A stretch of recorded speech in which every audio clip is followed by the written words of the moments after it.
Money is a hidden religion. Most of you go to work each day to earn money and then tell people at the Sunday BBQ that, I don't care about money, money is bad for you. My question is, why do you spend most of your life working for money then? We gotta cut the stuff and stop fooling ourselves. Money is important. When we haven't figured out the money game, we get angry and blame money. The way to master money is with habits. Here are the 10 I bow down to. Believing in past stability is a great way to ruin your life. One thing that blew my tiny mind as a banker was loan applications. Customers would come into the bank looking for a home loan. They had to provide pay slips and show their expenses so we could work out how much money they made. Makes sense.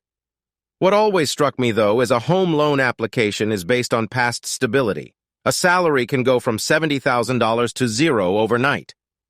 All of finance works like this. We assume past income equals future income. So we take on financial obligations thinking our income will stay the same for eternity. Then when things hits the fan and a recession hit you in the face, it comes as a surprise. The habit I practice is believing that the future could be worse than right now. So I have an emergency fund and base how much money I have to spend on a highly conservative number. My wife says I'm a chronic oversaver. I have financial anxiety hardwired into my brain from the childhood trauma of when we lost our family home. Since starting an online business, I have a variable income that shifts wildly. Variable income helps you deal with the ups and downs easier. Stack multiple income streams and assume your income can go down. Automate investing. The temptation to spend is enormous. Automation doesn't just work for tech nerds in startup t-shirts, it works with money too. Around 10 years ago, I implemented automation with my non-tech bank. I made it so money got split into different buckets before I got to touch it. Then I made access to those bank accounts harder.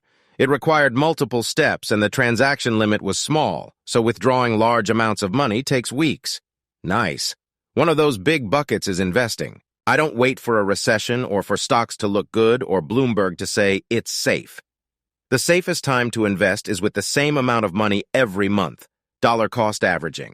Some months I'm a genius and get discounts. Other months I'm a stupid and buy stocks at the top of the market. Oh well, over the long term I make money though. Time in the market beats timing the market. Keith Banks. The one I try to drill into people's heads? My buddy Nicholas Cole made a good point recently. The old school analog world full of dinosaurs is in recession. The global digital economy is booming harder than people cruising down Hollywood Boulevard in a Lambo with a subwoofer. The habit I have followed for the last 8 years is to make sure I make some money online no matter what. I never want to rely on a pinhead boss again for my family's food and shelter. But most of us don't go from zero to hero online in 30 days. That's why making money online is best done on the side, so you can figure anything out. Making money while you sleep is better than an orgasm. Express yourself through writing to attract hidden opportunities. I get told all the time, I'm not an online writer. Yes, you are. If you type emails, create PowerPoints, send texts, DM, or have a LinkedIn profile, you already do it. The key is to practice writing in public. Why? Writing is how we express ourselves. When you do it, random strangers will go, I felt like that one time too, mate. Awesome. Now you've got a community, and that online community will serve your ass gorgeous opportunities for the rest of your life. They'll be hidden, though. They're not analog opportunities like applying for a job with a resume or asking your boss for a promotion. Nope, they're digital opportunities. Hey, can you help with this? Sure, dude. Before you know it, you're doing something others can only dream of.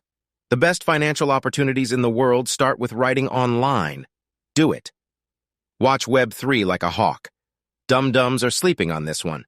I make it a daily habit to read Milk Road and watch Real Vision Finance on YouTube to stay close to the Web3 movement. I don't currently do anything with Web3 other than invest, but I am going to launch a Mirror Dallas YZ publication by the end of the year. Watch Web3 as if it's your 2-year-old child and you want to spend every moment with her. The next generation of people who make fortunes on the internet will come from Web3. And you're lucky because you're right at the start. All you have to do is have an open mind. Most don't, which is why many are perpetually broke. Never trust a politician, actor, with inflation or interest rates. Inflation and interest rates affect us. If you got your head in the sky and don't pay attention, one or even both can nuke your financial future. The trouble is we listen to central banks or politicians to find this information.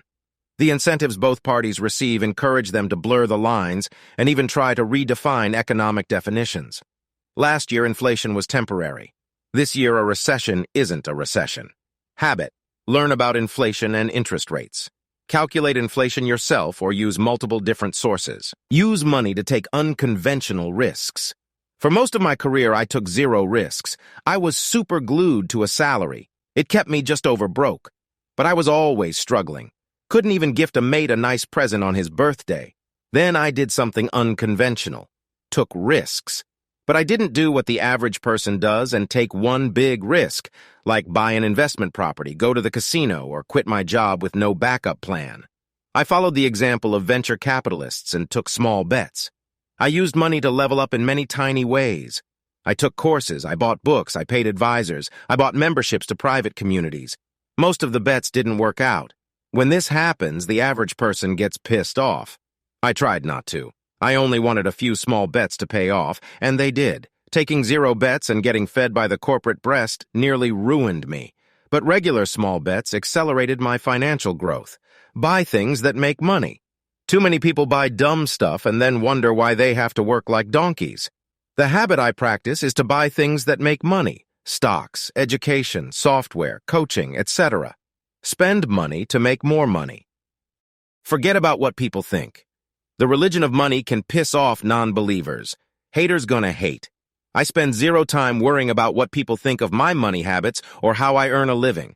I just do the best I can with the information I have and know that every year I'll become an entirely different person from the year before. The other way I remove people's opinions about my money habits is by not flaunting wealth. I own a piece of crap Honda that's aging faster than my receding hairline. The jeans I wear most days are 5 years old. The house I rent is next door to government housing full of crack addicts. I shop at the equivalent of Best Buy. People think I'm dirt poor. Good. The wealthiest people look poor because their ego doesn't require them to flaunt it. Don't flaunt wealth. Don't worry if people like what you do online. Work for freedom instead of stuff. It's easy to work for money. That's what most do. A few years back, I made a major shift in my habits. I began optimizing for freedom instead of money. I do whatever I want is a motto I now live by. Money supports that life goal, and consumerism takes me further away from it. Money is a religion you must master to have more time to do the things you want. Think regularly about how to use money to buy your time back. Freedom is a religion. Try it.